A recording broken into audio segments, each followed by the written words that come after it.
The sound cut through the square like a blade. People were laughing, shouting, rushing past with paper cups and shopping bags when the first note landed. Clean, slow, wrong for the noise around it. A Christmas melody, but stripped bare. No cheer, no flourish, just a quiet insistence that refused to be ignored. The blind girl's fingers hovered for half a breath, then pressed down again, this time, not on keys, but on strings. She sat on a low wooden stool near the edge of the plaza, scarf pulled tight around her neck, shoulders hunched against the cold. A small violin rested beneath her chin, its varnish dulled from age, the wood nicked in places, the edge near the chinrest held together with careful tape. Her bow was slightly worn, the hair uneven, but her grip was steady. Her eyes were open but unfocused, pale in the glow of the Christmas lights strung overhead. She played again. Someone nearby scoffed. Who plays that slow at Christmas? A man brushed past her, muttering, nearly knocking over the tin cup at her feet. Coins rattled, rolled, then settled. She didn't flinch. Her bow kept moving, smooth, sure, like the world beyond the melody didn't exist. Across the square, a black car rolled to a stop. The driver opened the door quickly, shielding the back seat from the cold. A tall man stepped out, coat perfectly tailored, shoes untouched by slush. His presence bent the space around him without effort. People didn't recognize him at first, but they felt him. Evan Calder paused. He hadn't meant to. He was already late, already irritated, already halfway through a list of decisions waiting to be made. His phone buzzed in his hand with messages from executives and lawyers and assistants who had learned not to wait. Then the melody reached him. His foot stopped mid-step. For a moment, nothing else existed. Not the crowd, not the lights, not the years of carefully constructed distance between who he was and who he had been. His breath caught. No, he whispered, so quietly even he wasn't sure the word had left his mouth. The girl played on. The notes were wrong in small ways, slower, less polished, but the bones of the melody were unmistakable. Every pause, every rise, every fall. It was the song he had written in a freezing room nearly 2 decades ago, when he had been younger and afraid and certain no one would ever hear it. Back then, it had lived as a simple sketch in his head, something he'd hummed and tapped out in desperate quiet, then later taught as a melody you could carry on any instrument, especially one that could cry and breathe the way a violin could. Evan's hand tightened around his phone until his knuckles went white. His assistant leaned closer. Mr. Calder. The gala. Wait, Evan said. The word came out sharp enough that she stopped instantly. People were starting to notice now. Heads turned. A small circle formed around the girl, curiosity replacing impatience. A child tugged at her mother's sleeve. Why is she playing like that? The girl tilted her head slightly, listening not to the crowd, but to the sound she was making. The cold stung her fingers, but she didn't slow. She never slowed on this song. It mattered too much. She had been told once that this melody was for when the world got loud and cruel. For when you needed to remember who you were before everything broke. She didn't know why she believed that. She only knew it felt true. If this story already has you listening closer, don't forget to subscribe, like, and comment, because what's about to unfold will change everything. Evan took a step forward. Then another. The crowd parted instinctively, sensing authority even before recognition. Someone whispered his name. Another raised a phone, the camera light blinking on. The girl didn't see any of it. Her name was Lila Hart. She was 16 years old. She had lost her sight at 7 after an illness she remembered mostly as pain and voices and darkness arriving too fast to stop. Music had come later, when silence threatened to swallow everything else. When someone placed a violin in her hands and told her she could make the world speak back. Where did you learn that? Evan asked. His voice startled her. Her bow slipped for the first time, the melody collapsing into a thin, broken note that trembled and died. She froze, then lifted her head, turning toward the sound. I'm sorry, she said quickly. Was it too loud? No, he said. Too fast. No, it's not that. People leaned in. Lila frowned slightly, her fingers still on the neck of the violin. I can stop if it's bothering you. It's not bothering me, Evan said, more controlled now. It's important. She hesitated, bow hovering. It's a Christmas song. I know. That single word sent a ripple through him. He did know. He knew every note, every intention behind it, every night it had kept him from giving up when giving up would have been easier. Who taught it to you? He asked. Lila smiled faintly. A man. A murmur passed through the crowd. Evan swallowed. When? He asked. Years ago, she said. I was little. He used to sit with me when I couldn't sleep. He said the song was called, Still Here. Evan's vision blurred. That was the name. He had never told anyone that name. His assistant touched his arm, whispering urgently. Sir, this is being recorded. I don't care, Evan said. Lila shifted on the stool, sensing something she couldn't see. Are you okay? He nodded automatically, then remembered she couldn't see him. I didn't know anyone else knew that song. She shrugged. I thought maybe lots of people did. It feels old. It is, Evan said. He crouched slightly so his voice wouldn't loom over her. Do you play here often? Every December, she said. The shelter gets colder this time of year. People are kinder when there are lights. The word shelter hit him harder than he expected. Do you have family? He asked. Lila paused. I have Mrs. Alvarez. She runs the place. And the kids. That's not what I meant, Evan said gently. She tilted her head again, considering. No, she said finally. Not anymore. The crowd had gone quiet. Even the nearby stalls seemed muted, music turned down, laughter fading as if the square itself were listening. Evan stood slowly. He felt unsteady, like the ground beneath him had shifted. Can you play it again? He asked. Lila smiled. Of course. She raised the violin under her chin again, tucked it carefully into place like it belonged there, then brought the bow back to the strings. This time, the melody came out softer. Slower. As if she were playing it just for him.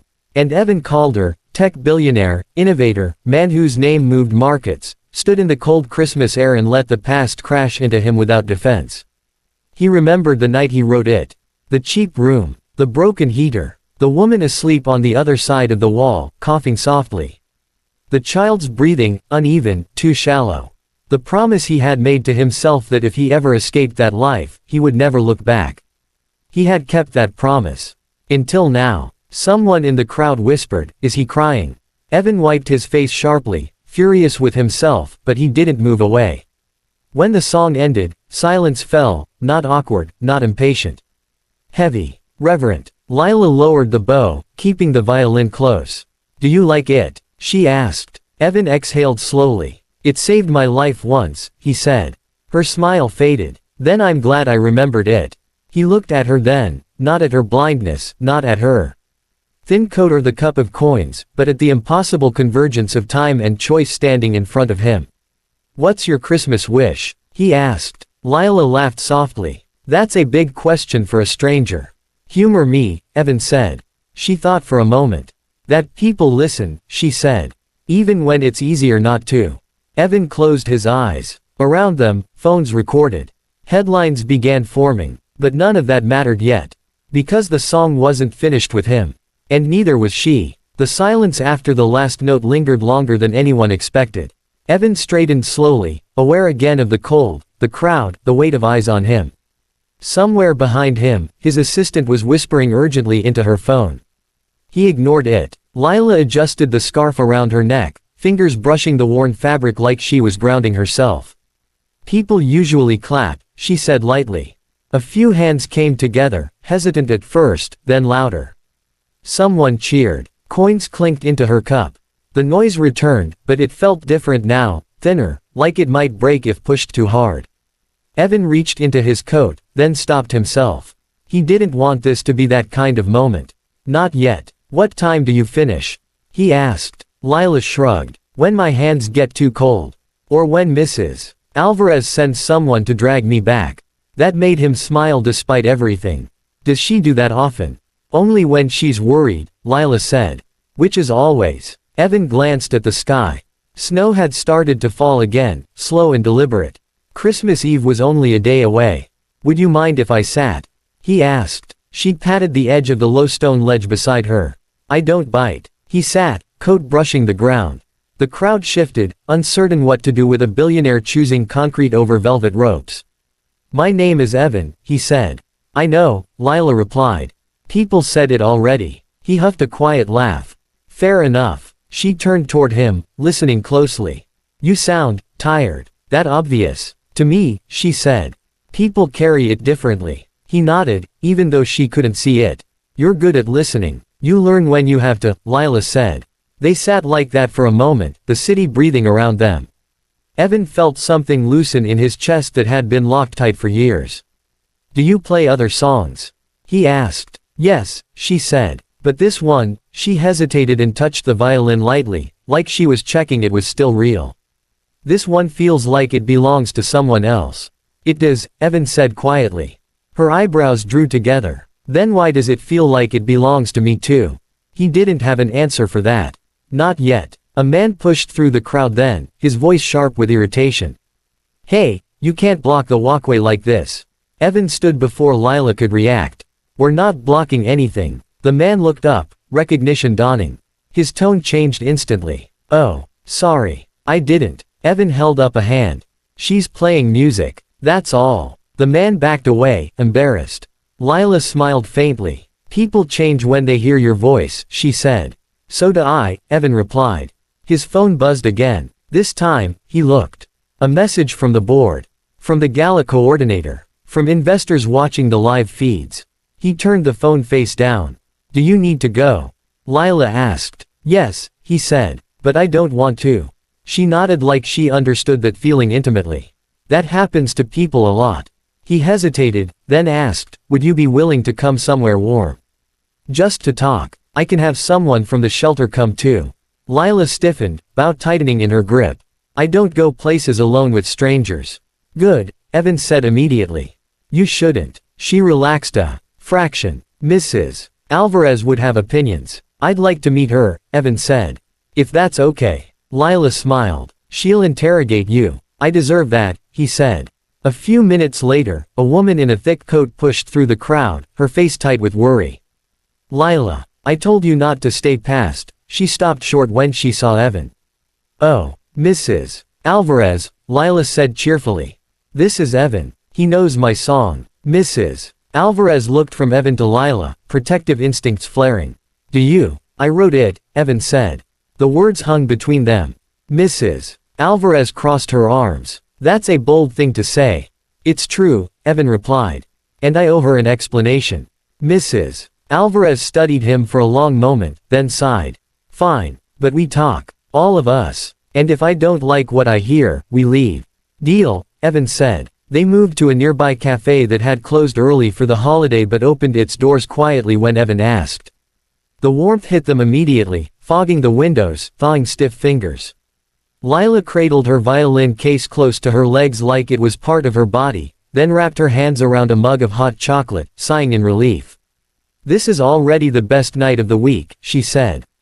Evan watched her, something aching in his chest. You should have warmth every night. Mrs. Alvarez shot him a look.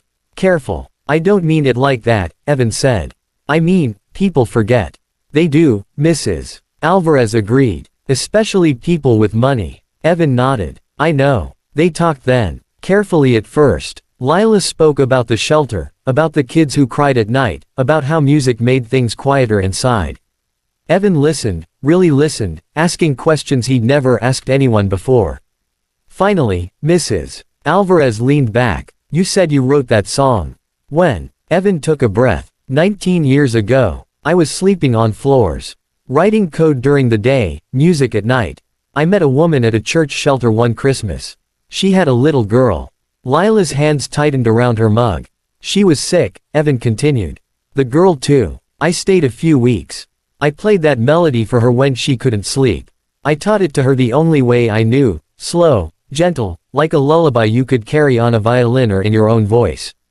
Mrs. Alvarez's voice went sharp. You just left. Yes, Evan said. I told myself I was going to come back when I had something to offer. And did you? Lila asked softly. He shook his head. No. The silence that followed was heavier than the one in the square. Mrs. Alvarez spoke first. That little girl. What happened to her mother? Evan stared at the table like it might hold him upright. She died, he said. Not long after I left. I didn't know until years later. Lila swallowed. The woman who taught me that song, she said a man once promised to come back. Evan closed his eyes. I was that man. Mrs. Alvarez exhaled slowly, like she was trying not to explode. You don't get to just show up now and… I know, Evan said. I'm not asking for forgiveness. I'm asking for a chance to do something right. Lila set her mug down carefully. Why now? Because I heard my past, Evan said. And it refused to stay buried. Outside, snow pressed softly against the glass. If you're still with us, make sure you like and comment, because this moment is only the beginning. Lila spoke again, her voice steady but small. What happens next? Evan met her gaze, knowing she couldn't see his expression but hoping she could hear the truth in his voice. Next, he said, I listen. And I don't leave. Evan didn't leave after the cafe conversation ended. He walked Lila and Mrs. Alvarez back to the shelter himself, ignoring the way his assistant kept hovering like a nervous shadow. Lila kept her violin case hugged to her side, the strap crossing her coat like a seatbelt, something that made her feel secure in crowds. Sir, we have to talk about optics, his assistant whispered the moment they stepped outside. There are already clips online. People are calling it staged. Others are saying, let them say whatever they want, Evan cut in. His assistant's jaw tightened. The board won't. Then the board can wait, Evan said. Mrs. Alvarez opened the shelter gate and turned back, eyes sharp. You can't buy your way into her life. I'm not trying to, Evan said. You're a billionaire, she replied. Everything you do looks like buying. Evan held her gaze. Then I'll have to prove it with time. Mrs. Alvarez didn't soften. Time is exactly what you didn't give the first time. That hit cleanly. Lila stood between them, one hand gripping her folded cane, the other resting on the violin case. Her head angled slightly, listening to every shift in tone. Mrs. Alvarez, she said quietly, can we not fight like it's a sport? Mrs. Alvarez exhaled. We're not fighting, Amor. We're protecting. Lila nodded slowly. I know. But I want to hear him. Not the version you're imagining. The real one. Evan's throat tightened. Thank you. Mrs. Alvarez pointed at him. Don't thank her like that. Don't make her responsible for your feelings. Evan swallowed. You're right. Inside, the shelter smelled like cinnamon and detergent and old radiators trying their best. Children's voices rose from a common room, laughing over a Christmas movie. Someone had taped paper snowflakes to the windows. The hallway was narrow, the paint chipped in places, but the warmth felt real in a way Evan hadn't felt in years. The moment Lila stepped in, 3 kids rushed her. Lila, did you get rich? A boy shouted, half joking, half hopeful. I got hot chocolate, Lila answered, grinning. A little girl grabbed her sleeve. Did you play the angel song again? Lila's smile softened. Not the angel song. The quiet one. Evan watched, something twisting inside him. He had built towers of glass and code and power, and yet he had never built this messy warmth that didn't care who you were. Mrs. Alvarez turned to him. You can't stay. I wasn't going to, Evan said, though a part of him wanted to argue. Lila turned her head toward him. Will you come back? Evan didn't answer too quickly. He didn't want to make promises that sounded like Christmas magic. Yes, he said finally. If you want me to. I do, Lila said, then added quickly, as if afraid of what the word meant, but not like a rescue. Just, as a person. Evan nodded. As a person. Mrs. Alvarez's expression didn't change, but her voice lowered. If you come back tomorrow, you come with boundaries. You don't pull her into your world. You don't parade her. You don't make her a headline. Evan's assistant let out a tiny, pained sound, like those instructions physically hurt her. Evan said, agreed. Good, Mrs. Alvarez replied. Because she's already been through enough. Evan's chest tightened. What do you mean? Mrs. Alvarez hesitated, then looked away. People here, blind teen musician, and they think she's a charity poster. They don't think she's a girl who has to live in a world where kindness sometimes has teeth. Lila's smile faded. Mrs. Alvarez. It's true, Mrs. Alvarez said, softer now. Remember last year? Lila went quiet. Evan's voice dropped. What happened last year? Lila's fingers tightened on her cane. Nothing, she said too fast.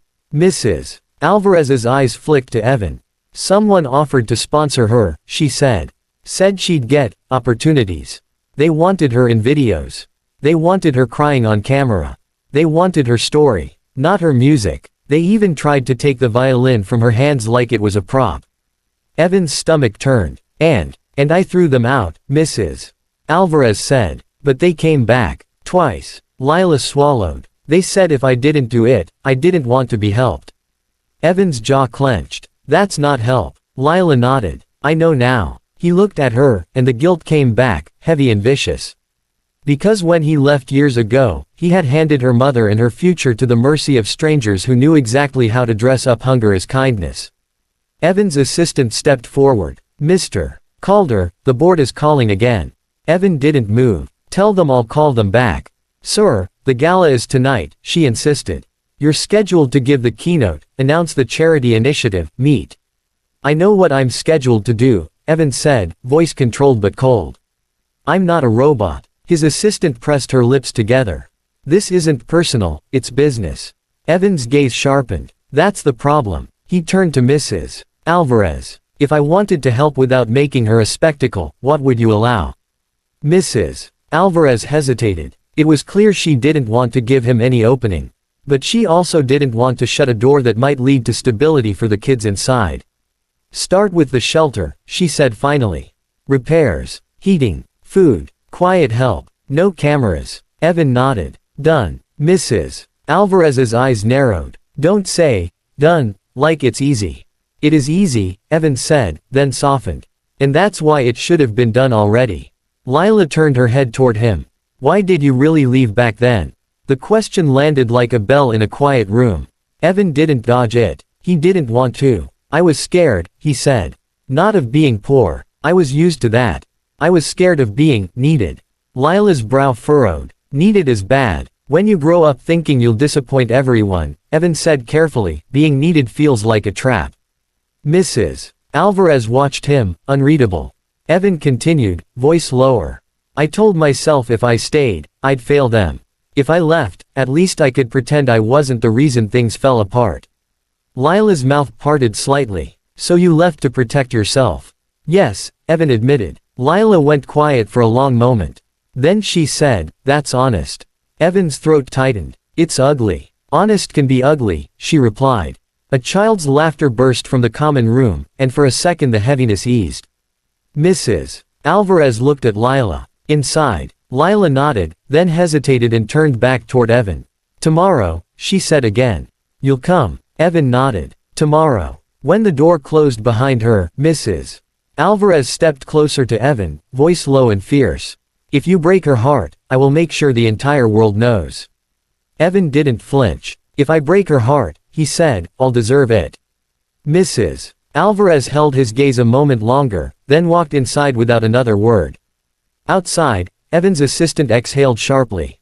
You're risking everything. Evan turned toward the street where the Christmas lights were glowing like a memory. No, he said. I'm finally risking the right thing. His phone buzzed again, this time, an incoming video call from the board chair. Evan answered. The face that appeared was calm, polished, and furious underneath. Evan, the chair said, voice clipped. We need to speak. We are speaking, Evan replied. The chair's eyes flicked to the snow behind Evan. Where are you? Outside a shelter, Evan said. A pause. Then, slowly, explain. Evan didn't waste time. I met a girl tonight. A blind teenager. She played a melody I wrote years ago, on a violin. The chair's expression didn't change, but the air shifted. And I'm going to help, Evan said. You already help, the chair replied. You donate. You fund scholarships. No, Evan said. Not like this. The chair's gaze sharpened. This is trending. I know, Evan said. Then you also know what happens if this becomes a scandal, the chair said. People will dig. They will ask why your buried past wasn't mentioned before. They will ask what you were doing in shelters. They will twist it. They will accuse. Your reputation is a structure built on precision. I'm aware, Evan said. And you're willing to set it on fire, the chair finished, voice like glass. Evan's hand tightened around the phone. If it needs to burn for me to be human again, then yes. The chair stared at him. You're emotional. I'm awake, Evan corrected. The chair's tone cooled further. You will attend the gala tonight. You will give the keynote. You will not mention this girl. You will not go off script. After the holidays, we'll schedule a private charitable initiative if you insist, but... Evan cut in. No. Silence. Then the chair said quietly, "Evan. Don't do this." Evan's voice turned steady. "I'm not asking permission." The chair's eyes narrowed. "If you embarrass this company, investors will flee. Your employees will suffer. The shelter kids you claim to care about will suffer too. Think beyond yourself." Evan's chest rose slowly as he breathed in the cold. "I am thinking beyond myself," he said. "That's why I won't hide." He ended the call. His assistant looked like she might faint. "Sir, I'm going to the gala," Evan said. Relief flashed on her face. "But not to perform," he added. "To tell the truth." Her relief vanished. "That is not." "Get the car," Evan said. On the ride downtown, his assistant made calls, her voice tight. "We need to lock down the narrative. We need to." Evan stared out the window at Christmas decorations, at people holding hands, at parents carrying bags for kids who were already yawning with sugar and excitement. He had lived his entire life believing love was a distraction and truth was negotiable. Tonight had ripped that lie open. When they arrived at the hotel ballroom, the world changed instantly. Warm gold light, crystal chandeliers, champagne flutes, laughter that sounded expensive. Security swarmed. Cameras flashed. Evan's name floated through the air like currency. He stepped out of the car, and the press surged. "Evan, Evan, is it true you found your long-lost daughter?" Someone shouted. His assistant jolted. "What?" Another voice. "Is the street musician a publicity stunt for your charity expansion?" Another. "Are you adopting her?" Evan's jaw tightened. He didn't answer any of it. Not yet. Inside, executives swarmed him with smiles too bright to be real. "Evan," one said loudly. "We saw the clip. Incredible. You looked so human." Evan's eyes cut to him. "I am human." The executive laughed awkwardly. "Right. Of course. Listen, about that girl, if we can get her on stage tonight, if she can play the violin right there under the lights." "No," Evan said flatly. The executive blinked. "It would be powerful. It would be exploitation," Evan replied. His assistant leaned close, whispering, "Sir, the board is furious." "Let them be," Evan said. He walked toward the backstage corridor where his speech team waited with tablets and printed notes. "Mr. Calder," a speechwriter said, forcing a smile. "We made a few edits for the Christmas theme." Evan took the paper, glanced at the first line, then handed it back. "I'm not using this." The speechwriter froze. "But, sir." Evan's gaze was calm and dangerous. "I'm not reading a script about generosity while hiding the one thing that actually matters." His assistant's voice shook. "This could destroy you." Evan's voice lowered. "Maybe that's what it takes." He stepped into a small private lounge to breathe. And that's where he saw it. A framed photo on the wall, an old event, years ago, before he became the version of himself the world knew. He was younger in the picture, thinner, eyes hungrier. Next to him was a woman with a gentle smile. Evan's heart lurched. He hadn't seen her face in years, except in flashes of memory he refused to touch. He stepped closer, reading the tiny plaque beneath the photo without really processing the words. His throat tightened anyway. His assistant whispered, "You okay?" Evan didn't answer. Because suddenly, he remembered something he hadn't said out loud in the cafe. The woman's name, and the promise he made to her on Christmas night, spoken softly over a cheap mattress and a borrowed violin he'd barely known how to hold back then. "I'll come back," he had told her. "I swear." Evan closed his eyes, and guilt hit him so hard it almost felt like grief. His phone buzzed again. A text. From an unknown number. "Don't bring the girl into this. You left for a reason." Evan's blood went cold. He typed back immediately, "Who is this?" No reply. His assistant noticed his face. "Sir, what's wrong?" Evan's voice was quiet and sharp. "Someone knows." Before she could ask more, another message arrived. "You want the truth? Meet me behind the service entrance in 10 minutes. Alone." His assistant grabbed his arm. "Absolutely not." Evan's gaze lifted, controlled but burning. "If someone is reaching into her life again," he said, "I'm not sitting on a stage pretending none of this is real." His assistant shook her head. "This is unsafe." "It's Christmas Eve," Evan said, voice tight. "And someone just threatened the only person who played my truth out loud." He pulled his coat tighter, turned toward the back corridor, and walked. Behind him, the gala music swelled, bright and festive and completely unaware that a quiet melody had just started a war Evan could no longer avoid. The service corridor smelled like cold metal and spilled detergent. Evan moved slowly, every step measured, senses sharpened in a way they hadn't been in years. The noise of the gala faded behind him, replaced by the low hum of generators and distant traffic. Snow blew in through a half-open door at the end of the hall, dusting the concrete like chalk. "Hello," Evan called. A shadow shifted near the dumpsters. "Close the door," a voice said. Evan didn't. He stayed where he was, posture calm, hands visible. "You messaged me. Talk." The figure stepped forward into the thin light. It was a man in his late 40s, coat too thin for the weather, eyes sharp with something like resentment that had been sharpened by time. "You don't remember me," the man said. Evan studied his face, searching memory. "Should I?" The man laughed without humor. "Figures. Who are you?" Evan asked. "Someone who stayed," the man replied. "When you left?" Evan's chest tightened. "From the shelter." "Yes," the man said. "I was there the night you walked out. I watched her mother cry into her hands because she believed you." The words landed like a punch he didn't have the right to block. Evan swallowed, voice steady. "If you're here to threaten me, I'm here to warn you," the man cut in. "You stir this up publicly, and people will come sniffing. Not the kind who care about the girl. The kind who care about dirt." Evan's eyes narrowed. "If you care about her, you don't come at me like this." The man's jaw tightened. "I care enough to know the world eats stories like hers alive." "So you text me anonymously?" Evan asked. "I text you because you have power," the man said. "And power attracts predators. You think the cameras, tonight or love, their hunger." Evan nodded slowly. "You're right about that." The man frowned, like he didn't expect agreement. "Then why are you still doing this?" "Because hiding didn't protect her," Evan said.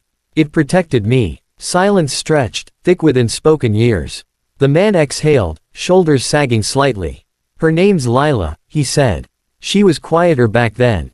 Smaller. She kept her hands closed like she was trying not to take up space." Evan's throat burned. "I know. You don't," the man snapped. "Knowing means staying when it's uncomfortable." Evan didn't argue. He couldn't. "What do you want?" "I want you to be careful," the man said. "I want you to stop pretending this is some clean, inspiring moment. It's not. It's messy. It's risky. It's real." Evan's voice was low. "I'm not putting her on a stage." "Good," the man said. "Because your people would sell her pain like a product." Evan's hands curled slightly at his sides. "They already tried." The man's eyes flashed. "They did. At the shelter," Evan said.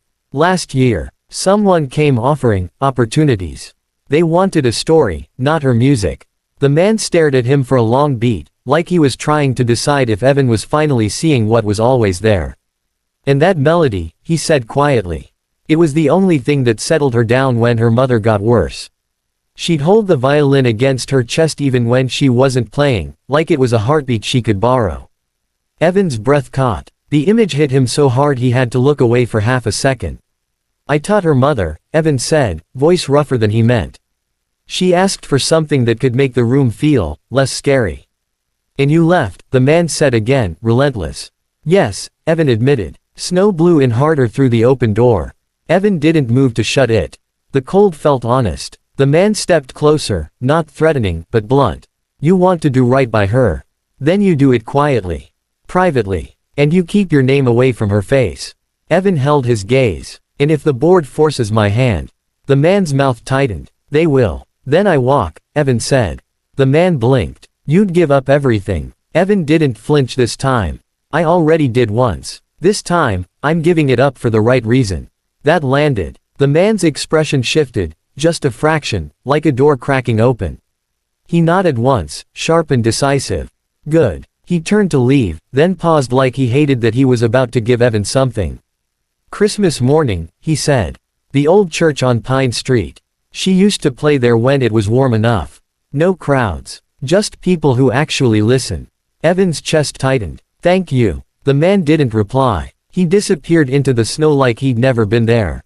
Evan stood alone for a moment, the corridor humming around him, his phone heavy in his pocket like a weapon he didn't want to use. Then he turned back toward the building, not toward the ballroom lights, but toward the exit. Outside, his assistant nearly ran into him, cheeks flushed with panic. "Where did you go?" "The board is. I'm done for tonight," Evan said. "Cancel my speech." Her face went pale. Evan, you can't. I can't, he said gently. And I am. He took out his phone and sent one message to the board chair. I'm choosing Christmas. We'll talk after. Then he put the phone away. His assistant stared at him like he'd just stepped off a cliff. If you do this. I know, Evan said. The word carried everything. Consequences. Fallout. Headlines. But also something else. Relief. He walked past the valet stand, past the cameras, past the warm doors, and kept going until the sound of the gala disappeared completely. For the first time in years, he wasn't being pulled by schedule or expectation. He was moving by choice. Christmas morning arrived quietly. Snow lay clean and untroubled, the city softened by white and early light. The church on Pine Street stood small and unassuming, brick worn at the corners, steps salted, doors open. Warmth spilled out. Inside, the air smelled like pine and old wood and candle wax. Someone had decorated simply, green branches tied with twine, a few small lights that didn't blink too aggressively. The pews were old but polished by time. Near the front, Lila sat with her violin tucked under her chin, bow resting lightly on the strings. She wasn't performing like she did in the plaza. This wasn't for coins. This was for breathing. A handful of people filled the pews, families, shelter kids, neighbors who wandered in for quiet.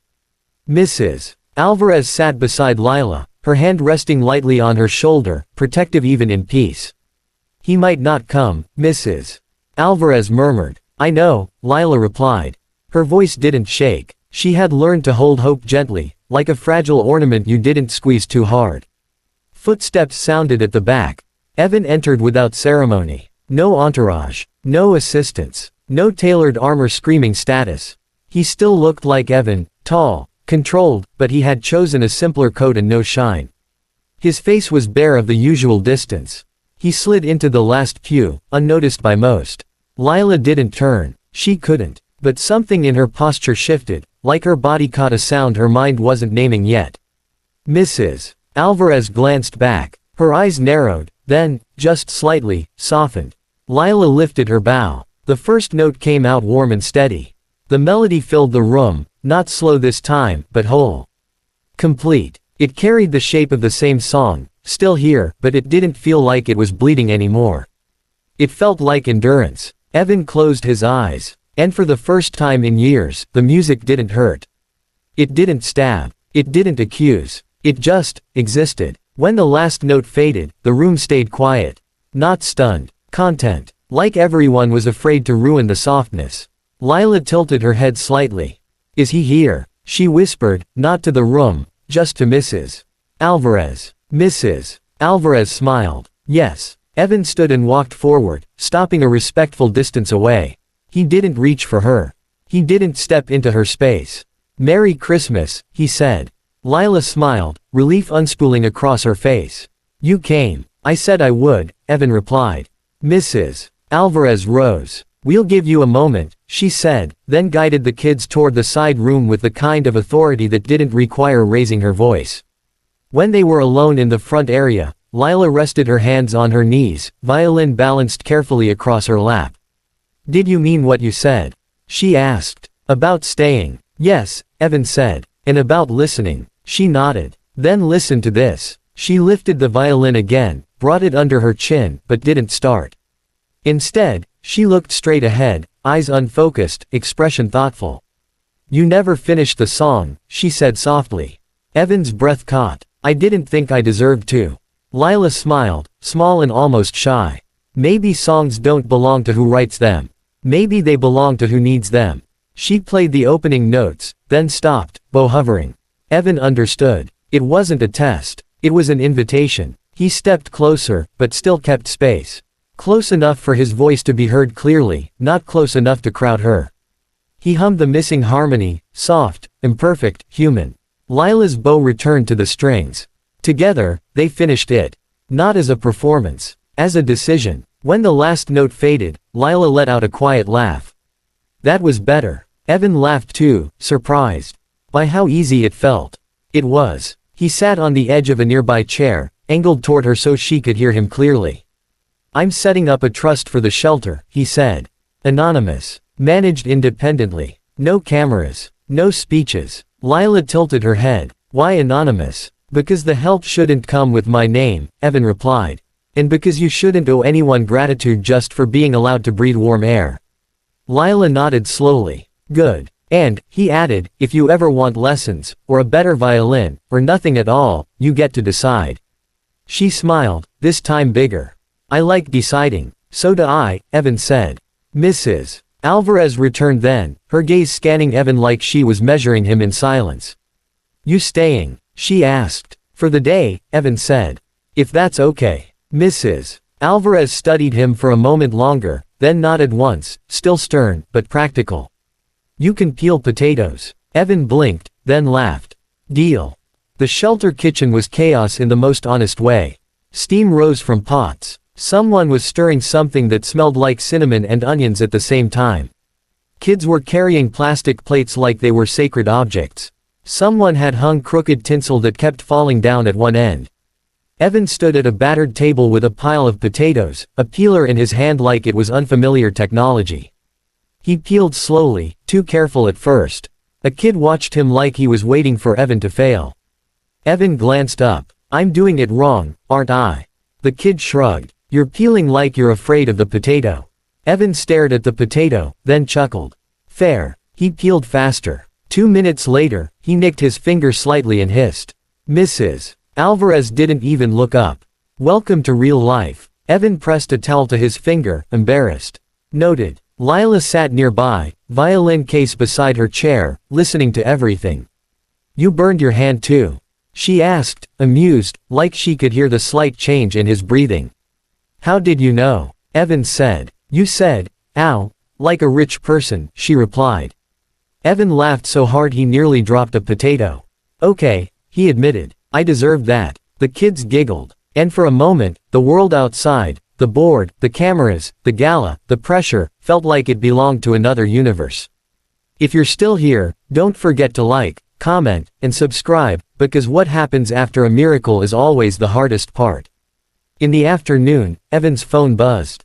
Once. He ignored it. Twice. He sighed, wiped his hands, and checked the screen. A message from the board chair, we need to talk. Evan typed back one word. Tomorrow. Then he put the phone away again. Mrs. Alvarez noticed. They won't like that. They can dislike it, Evan said. They don't get to own me. Mrs. Alvarez raised an eyebrow. Bold. Evan looked toward the common room where kids were laughing at something on TV, and Lila was humming softly while touching the violin case like it was a comfort object. Not bold, Evan said quietly. Late. As evening fell, Lila played again, songs she loved, songs she made up on the spot, melodies that didn't have names yet. The kids sang off-key. Someone clapped on the wrong beat. Someone dropped a cup and laughed instead of crying. It wasn't perfect. It was real. When Evan stood to leave, he didn't do it dramatically. No speeches. No big promises. He just got his coat, like someone who planned to return. Lila reached out carefully, searching the air. Evan stepped close enough for her hand to find his sleeve.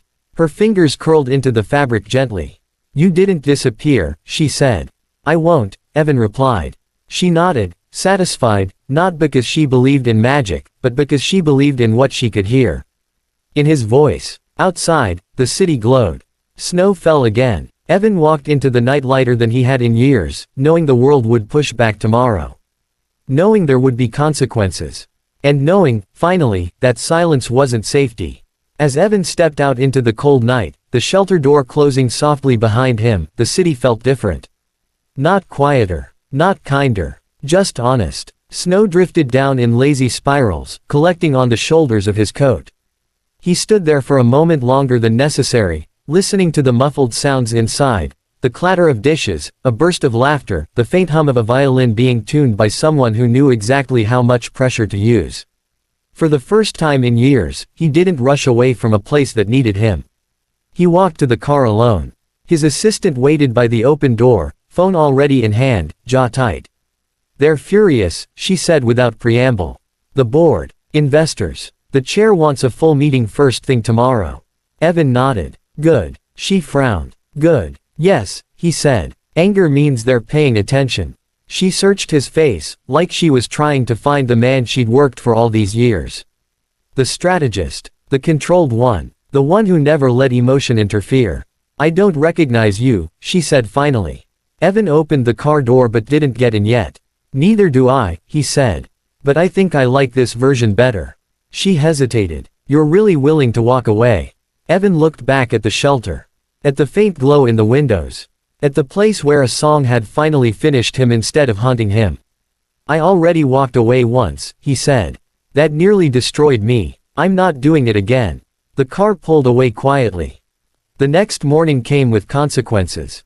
Headlines had formed overnight, even without a speech, even without a staged reveal. Billionaire skips gala after viral street performance. Mysterious blind violinist linked to Evan Calder's past. Sources say bored furious after Calder's emotional breakdown. Evan read none of it. He sat at his kitchen table, sunlight cutting across the surface, phone face down beside his coffee. He wasn't avoiding the noise. He was choosing the order of things. At 9 sharp, the board meeting began. The faces on the screen were composed, controlled, and cold. You embarrassed this company, the chair said without greeting. Evan didn't flinch. I disappointed it. That girl, another board member began. Her name is Lila, Evan cut in. Silence. You will not bring her into this, the chair said sharply. I'm not, Evan replied. I'm removing myself. That landed. You're resigning? Someone asked. Evan folded his hands. I'm stepping down as CEO. Effective immediately. The room erupted. You can't do that. This is impulsive. You're handing the company to chaos. Evan waited until the noise burned itself out. I built this company to escape who I was, he said calmly. Somewhere along the way, I turned it into armor. I'm done hiding behind it. The chair leaned forward. You're making a mistake. Evan shook his head. I made the mistake 19 years ago. This is the correction. Another pause. And the shelter? Someone asked. The girl. Evan's voice was steady. The trust will move forward. Quietly. Independently. I will have no operational control. No branding. No announcements. And you? The chair asked. What exactly do you plan to do now? Evan thought of potatoes. Of laughter. Of a violin case resting against a chair like it was part of someone's body. I plan to show up, he said. He ended the call before anyone could argue further. The world reacted exactly the way the man in the service corridor had predicted. Some praised him, some accused him, some dug through his past like it was entertainment.